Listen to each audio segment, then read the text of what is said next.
स्वागत है आप सबका समग्र शिक्षा धर्मा जी के यूट्यूब चैनल और फेसबुक पेज पे। आज हम सब बात करने जा रहे हैं 7वीं कक्षा की राजस्थान यात्रा नामक पाठ का दूसरा अंग। तो और चलते हैं पाठ की ओर। मेरी राजस्थान यात्रा का एक अविस्मरणीय पल है अजमेर शरीफ की दरगाह में बिताया गया कुछ समय।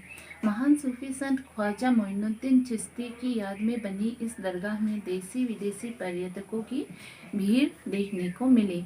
हम लोगों ने भी दरगाह में जाकर मन की मुरादें पूरी की। वहाँ चल रही कव्वाली को सुनकर दिल खुश हो गया। इसके बाद पास के पुष्कर झील में जा पहुँचे। हमें पता चला कि यहाँ ऊँटों का विश्व प्रसिद्ध मेला लगता है, जिसमें हजारों की संख्या में ऊँट खरीदे और बेचे जाते हैं।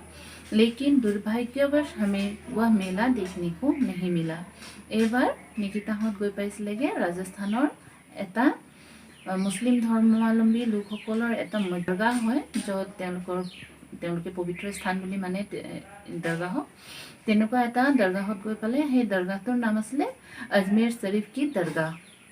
আৰু তাত মহান চুফী এজন সন্ত আছিলে, সন্তজনৰ নাম আছিলে খ্বাজা মঈনুদ্দিন চিস্তি।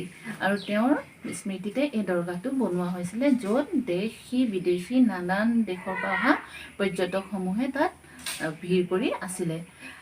দৰগাহৰ ভিতৰত তেওঁলোকো গ'ল আৰু নিজৰ আশা পূৰণ কৰিবলৈ বাবে কৱালী চলি আছিলে, ভক্তিমূলক গীত চলি আছিলে মুছলিম ধৰ্মাৱলম্বী লোকসকলৰ। তাত গৈ তেওঁলোকে সেই কৱালীৰ আনন্দ ল'লেগে। খুব ভাল লাগিলে তেওঁলোকৰ কৱালী শুনি। আৰু তাতে ওচৰতে এডোখৰ ঠাই আছিলে পুষ্কৰ ঝিল, আৰু এই পুষ্কৰ ঝিলৰ কাষতে বিশ্ব প্ৰসিদ্ধ ऊँটৰ মেলা লাগে, য'ত হেজাৰ হেজাৰ সংখ্যাত ऊँट কিনা বেচা হয়। কিন্তু তেওঁলোকৰ ভাগ্য বেয়া আছিলে, তেওঁলোকে সেই মেলা দেখা নাপালে। इसके बाद हम राजस्थान के हिल स्टेशन माउंट आबू पर पहुँचे। हमने पूरे एक दिन और एक रात वहाँ बिताई। तार पिছত তেওঁলোক গৈ পালেগে ৰাজস্থানৰ একমাত্ৰ হিল ষ্টেशन माउंट आबू, जो তেওঁলোকে এটা ৰাতি আৰু এটা दिन पार कराले। वहाँ का प्राकृतिक सौंदर्य देखकर हम अभिभूत हो गए। प्राकृतिक सुंदरता और सुहाने मौसम के लिए इसे राजस्थान का स्वर्ग भी कहा जाता है। আৰু তাত গৈ তেওঁলোকে ৰাজস্থানৰ যি প্ৰাকৃতিক সৌন্দৰ্য তাক দেখি তেওঁলোকে অভিভূত হৈ গৈছিলে। আৰু তাত ইমানেই বতৰটো ভাল আছিলে, माउंट आबूर ঠাইডোখৰক কি বুলি কোৱা হয়? ৰাজস্থানৰ স্বৰ্গ বুলি কোৱা হয়। यहाँ का ऐतिहासिक मंदिर और प्राकृतिक खूबसूरती पर्यटकों को अपनी ओर आकर्षित करती है। और यार प्राकृतिक सौंदर्य और यार मनोमोहक प्राकृतिक যিবিলাক দৃশ্য আছিলে আৰু বতৰে ইয়াত पर्यटकসকলৰ নিজৰ ফালে টানি আনে। पर्यटन के संदर्भ में राजस्थान का एक और महत्वपूर्ण आकर्षण है जैसलमेर शहर। अपनी यात्रा का असली आनंद तो हमने यहीं उठाया। यहाँ हमने देखा कि शहर के सारे प्राचीन भवन पीले भूरे रंग के पत्थरों से बने हैं। राजस्थान और पर्यटन क्षेत्र अनेक केंद्रबिंदु হৈছে जैसलमेर চহৰখন। আৰু এই চহৰখনত গৈ তেওঁলোকে আচল ৰাজস্থান যাত্ৰাৰ অনুভৱ কৰিলে। আৰু তাত কি হৈছিলে? তাত আছিলে গোটেই ঘৰখিনি, যিমানখিনি ঘৰ আছিলে ঘৰখিনি গোটেইখিনি হালধীয়া ৰঙৰ পাথৰেৰে বনোৱা হৈছিলে। इसीलिए यह शहर राजस्थान का स्वर्ण शहर भी कहलाता है। और সেইকাৰণে এই চহৰখনক राजस्थाনৰ সোণালী চহৰ বুলি কোৱা হয়। यह क्षेत्र विशाल थार मरुस्थल का एक बड़ा भाग है, जिसके कारण यहाँ केवल रेत ही रेत दिखाई देता है। और এই ঠাইডোখৰ কিন্তু থাৰ মৰুভূমিৰ অন্তৰ্গত এডোখৰ ঠাই হয়, আৰু সেইকাৰণে ইয়াত কিন্তু অকল মৰুভূমি দেখা যায়। पूरे इलाके में विभिन्न आकार प्रकार के बालू के ऊंचे ऊंचे टीलों का विशाल सागर सा दिखाई देता है। रेत के टीलों का यह अथाह सागर राजस्थान का असल एहसास कराता है। और केओफाले साले তেওঁলোকে তাত কি দেখা পালে? যেনিয়ে তেনিয়ে বালিৰ ডোম দেখা পালে। আৰু এই ডোমসমূহে, এই বালি মৰুভূমিসমূহে তেওঁলোকক অনুভৱ কৰালে যে প্ৰকৃত ৰাজস্থান ইয়াতহে দেখা পোৱা যায়। सूर्यास्त के समय यहाँ काफी खूबसूरत नज़ारा होता है। इस विशाल रेगिस्तान में सभी पर्यटक ऊँट की सवारी का आनंद अवश्य उठाते हैं। और সূৰ্যাস্তৰ সময়ত ইয়াত বহুত লোকৰ আগমন ঘটে। সূৰ্যাস্ত চাবলৈ বহুত মানুহ গোট খায় ইয়াত, আৰু চাই ভাল লাগে। इस विशाल रेगिस्तान में सभी पर्यटक ऊँट की सवारी का आनंद अवश्य उठाते हैं। আৰু ইয়াত যিহেতু মৰুভূমি আছে, গতিকে ইয়াত কি কৰে? যিসকল পৰ্যটক আহে সকলোৱে ইয়াত ऊँटर পিঠিত উঠি आनंद लभे। हमने भी ऊँट की सवारी की।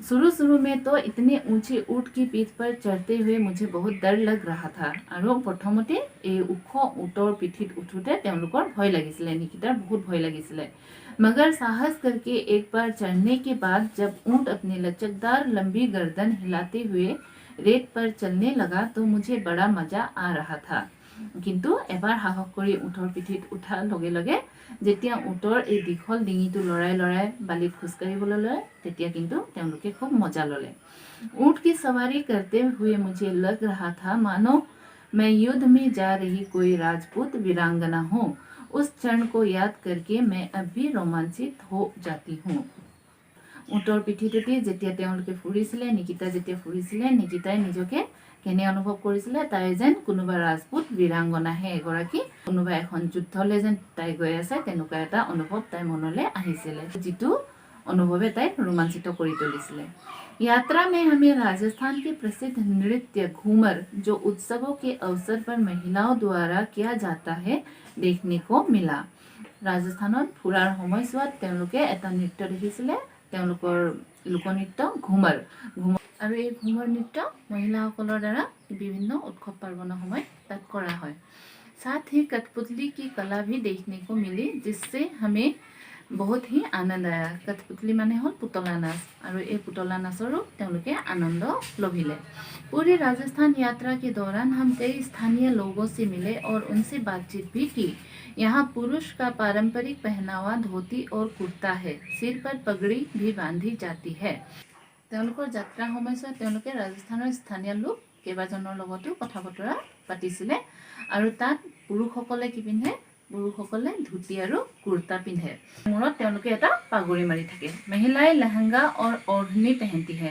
মহিলাসকলে লেহেঙ্গা নামৰ মেখেলা টাইপৰ আমাৰ ইয়াৰ লোকে যেনেকৈ মেখেলা পিন্ধে ঠিক তেনেকৈ লেহেঙ্গা পিন্ধে আৰু ओढ़नी লয় पूरे राज्य में संपर्क भाषा के रूप में हिंदी और राजस्थानी भाषाओं का प्रयोग होता है हिंदी समझने और बोलने वाले लोग पूरे राज्य में कहीं भी अपने को अजनबी महसूस नहीं करने देते और गोटे राज्य जुड़ी তেওঁলোকৰ হিন্দী আৰু ৰাজস্থানী ভাষাটোকে সম্পৰ্ক ভাষা হিচাপে ব্যৱহাৰ কৰা হয় আৰু যিসকল লোকে তাত হিন্দী ভালকে জানে তেওঁলোকে নিজকে অকলশৰীয়া অনুভৱ কৰিব নালাগে यात्रा के दौरान हमने शाकाहारी स्वादिष्ट भोजन का स्वाद का भरपूर आनंद उठाया वहाँ के लोगों से मिलकर मुझे लगा कि वे काफ़ी मिलनसार और अतिथि परायण होते हैं और তাত যেতিয়া তেওঁলোকে ভ্ৰমণ কৰিছিলে সেই সময়ত তেওঁলোকে শাকাহাৰী স্বাদিষ্ট ভোজন মানে তেওঁলোকে নিৰামিষ আহাৰ খাইছিলে আৰু সেই আহাৰৰ আনন্দও তেওঁলোকে লৈছিলে वहाँ के लोगों से मिलकर मुझे लगा कि वे काफ़ी मिलनसार और अतिथि परायण होते हैं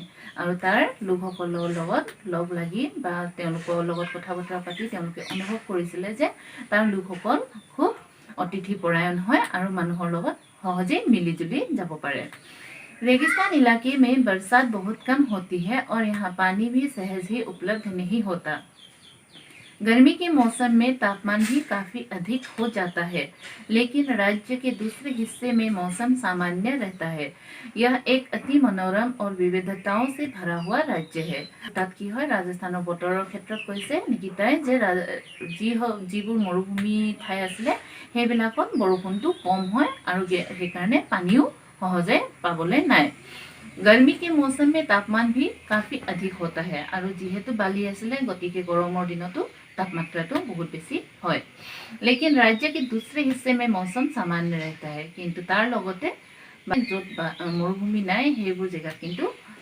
सामान्य बतरे হৈ থাকে यह एक अति मनोरम और विविधताओं से भरा हुआ राज्य है और এই बतৰৰ ক্ষেত্ৰতে এই विविधता ইয়াত পৰিলক্ষিত হয় हमारी छुट्टियां समाप्त हो रही थी हमें तय समय पर लौटना जरूरी था मुझे अभी भी लगता है कि राजस्थान में और बहुत कुछ है जो हम देख नहीं सके आप लोग भी मौका मिले तो राजस्थान जरूर जाइए पर्यटन स्थल के रूप में यह एक बहुत ही आकर्षक और देखने लायक जगह है गीताहतर छुट्टी शेष হৈ আহিছিলে আৰু সময়মতে তেওঁলোকে ঘূৰি অহা খুব দৰকাৰী আছিলে গতিকে নিকিতাই আজিও অনুভৱ কৰে যেন ৰাজস্থানখন ফুৰিলে যদিও সম্পূৰ্ণ ৰাজস্থান তেওঁলোকে দেখা নেপালে গতিকে কৈছে যে কেতিয়াবা যদি সুবিধা হয় তেতিয়াহ'লে ৰাজস্থান গৈ চাবলৈ কৈছে খুব ধুনীয়া পৰ্যটন স্থল হয় সেইডোখৰ আৰু ৰাজস্থানত चाबलगिया जगह बहुत किडोखर आसे।